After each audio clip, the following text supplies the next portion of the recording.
여러분 안녕하십니까. 계속해서 대구 경북 소식입니다. 대구와 경북 지역은 오늘 대체로 흐린 가운데 빗방울이 떨어지는 곳이 있습니다. 오늘 낮 최고 기온은 대구 29도 등 25도에서 30도의 분포로 어제보다 조금 낮았습니다. 장마 전선의 영향으로 내일 새벽부터 비가 내리기 시작해 오전까지 5mm 안팎의 비가 내렸다가 그치겠습니다.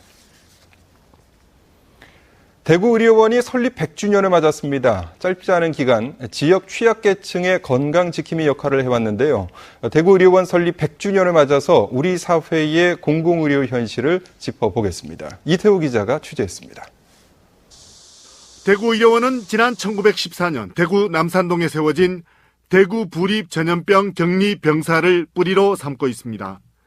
1945년 해방과 함께 대구 부립병원으로 이름을 바꾸고 1950년에는 시립병원이 돼 6.25 전쟁 동안 피난민과 군 경찰의 건강을 돌봤습니다.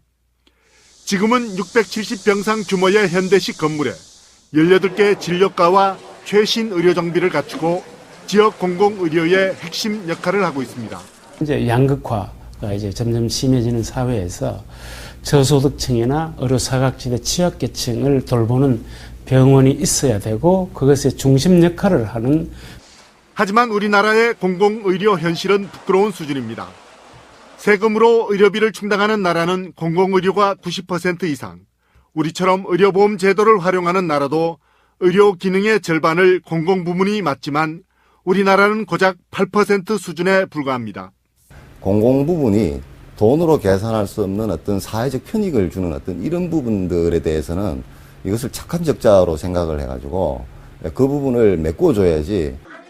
대구에서도 적자를 이유로 4년 전 적십자병원이 문을 닫아 지금은 대구의료원과 보훈병원 그리고 경북대병원이 그나마 지역 공공의료의 명맥을 이어가고 있습니다. 정부도 지방의료원들의 공익기능 강화와 함께 경영수지 개선을 강하게 요구하고 있어 공익과 효율이라는 두 마리 토끼를 한꺼번에 잡아야 하는 숙제를 풀어야 합니다. MBC 뉴스 이태호입니다.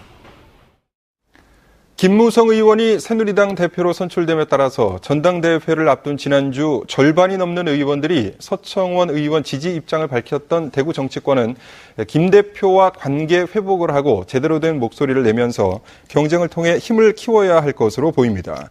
상대적으로 김무성 대표 당선에 결정적인 역할을 한 경북 정치권은 당내 입지 확대는 물론 국비 예산 확보와 남북권 신공항 유치 등 지역 현안 해결에 탄력이 붙을 것으로 기대하고 있습니다. 원자력안전위원회는 지난 5월 17일부터 정기검사를 해온 월성원전 4호기의 재가동을 승인했습니다. 원자력안전위원회는 시설 성능 분야 89개 항목의 검사 결과 기술 기준을 만족했고 외국산 부품도 운전에 문제가 없어 재가동을 승인하고 가압기 증기 배출 밸브와 배관이 연결되는 부위에 미세한 균열이 발견돼 이를 보수하고 점검 횟수도 늘리도록 했다고 밝혔습니다.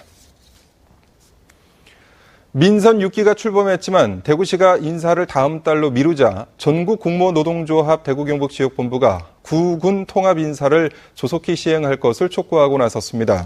노조는 성명을 통해 인사는 시장의 교체와 관계없이 안정성과 연속성이 있어야 하고 특히 적시에 실시되어야 공정한 인사라는 설득력을 얻을 수 있다며 정기 인사를 빨리 할 것을 요구했습니다. 작년 홍수기 이후 강수 부족이 이어지면서 낙동강 상류, 안동댐과 이마댐의 저수율이 떨어져 방류량이 실수요량에 미치지 못하고 있습니다. 현재 안동댐의 저수율은 27%로 작년 이맘때 51%의 절반을 겨우 넘었고 이마댐도 28%에 머물러 작년 같은 시기에 비해 12%포인트나 낮습니다. 수자원 공사는 이 같은 추세가 이어지면 10월쯤에는 발전 방류를 중단하는 저수위에 이를 것으로 보고 있습니다.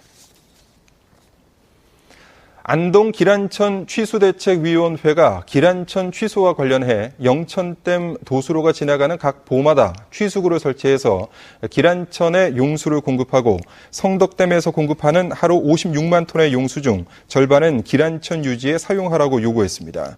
또한 사과 주산지인 기란 지역의 사과 품질 향상을 위해 수자원 공사가 30억 원을 지원하고 기란면 발전 기금으로 매년 5억 원을 지원할 것도 요청했습니다. 국립대구과학관은 올 들어 지난 13일까지 30만 500여 명의 관람객이 다녀갔고 지난해 12월 24일 개관 이후 누적 관람객이 32만 6천여 명에 이른다고 밝혔습니다.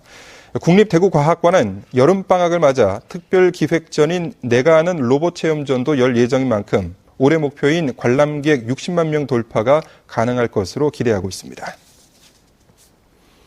성주구는 오늘 88억 원의 예산을 들여서 지난 2012년 착공한 성주 국민체육센터 개관식을 갖고 본격적인 운영에 들어갔습니다.